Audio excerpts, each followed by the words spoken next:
Let me link that to a tweet I saw on somebody who, she's a single mother of a son. And the boy is, I think he's 13 years old. And she's having serious difficulty in raising him because according to her, family are accusing her of raising him like a sissy. He's a softie, you know, he doesn't have that manly demeanor. He's always being so petty, he's very sensitive, emotional, he cares, caring. And she's as a single mother, she feels like, what am I doing wrong? Am I raising this boy right? It's not her doing. She can only raise him how she knows.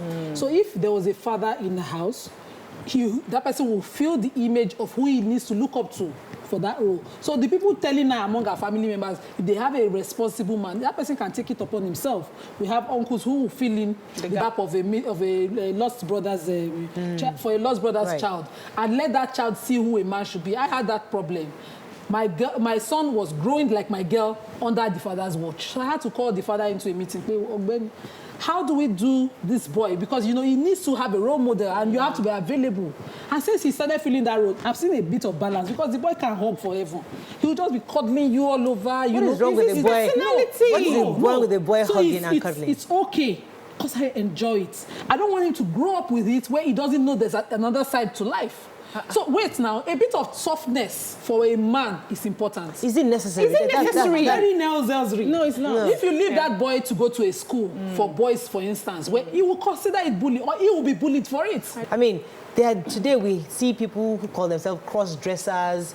They are all effeminate. The other one say, "I didn't cut me." You see, you don't want to raise a boy in a situation where they feel like, maybe it's okay for me to be a cross-dresser. I mean, let's be realistic. Yeah. Doesn't mean that the cross-dresser, I mean, they have their constitutional rights. They have their rights to be who they want to be. That's their business. But I, as a mother, wouldn't want to raise a cross-dresser as a young boy. So the question, therefore, is that I'm going back to the single mother who sent us a message and said that she's having trouble with the fact that family is complaining about the way she has raised her son. He's 13 years old, and he seems to be quite effeminate.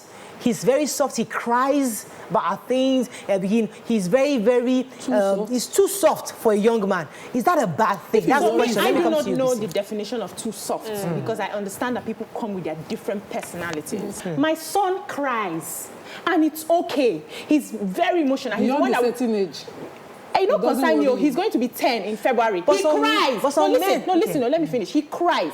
And it's okay. He's the one that will remember to peck me good night every night before he goes to bed. He's the one that cares from his side. That's his personality. My husband cries. It doesn't mean he's less of a man. My husband is a real man in any ramification. But he has that soft side. So there's always a balance. I was raised by a man, probably, and I'm a bit tough. I am somehow tough. But no, hold on. So when it comes to children, I wouldn't want us to say, because I hear a lot of people say, why are you crying? You're a boy. You should swallow it and man up. And then you toughen this boy, and that boy becomes a bully tomorrow. You can just not close this show, and I'll be wondering whether I was here. So it's okay for somebody to have weakness. So, you know, some form of feeling that shows they have feelings. But I would worry. I worry. My son is just 4. I noticed that when there's a girl that 2 weeks apart, he's older than her with 2 weeks, and they're very close. And anytime she takes his toys, he doesn't fight. Instead, they will come and cry and ask me, can you tell her to give me back? Can you tell her to give me back? He does, and I kept worrying. I just didn't want to teach him how to bully her back. So the day that I saw him rake her down, all that, I said, give it back to me. It's not for you. I felt okay. I need a bit of firmness in that boy, not to worry. I don't want... every day they will beat you, collect your toy, collect your toy. I just didn't want to say it. If it got to 6 years like that, I will address it too. We know a particular effeminate person who, when he was going for his father's birthday, dressed up in such a way that he knew his father would accept him. But we know he's a very confident, his mouth is sharper than razor.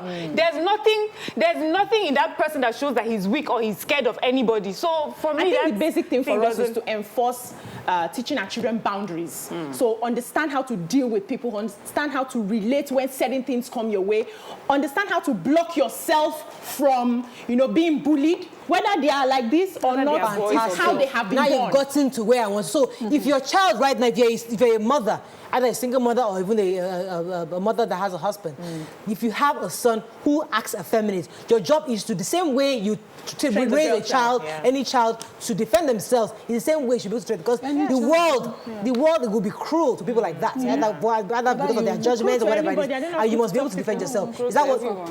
The world is cruel to everybody. We were 4 girls, and we were raised to be tough.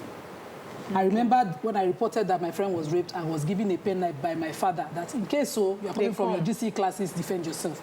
So I raised my girl to defend herself, but I will not fail to help my son look up to a proper role model of a man that inspires me as his own, to be a man that I'll be proud of. I don't want to effeminate, and I cannot be putting water inside my mouth to say it. Okay, no problem.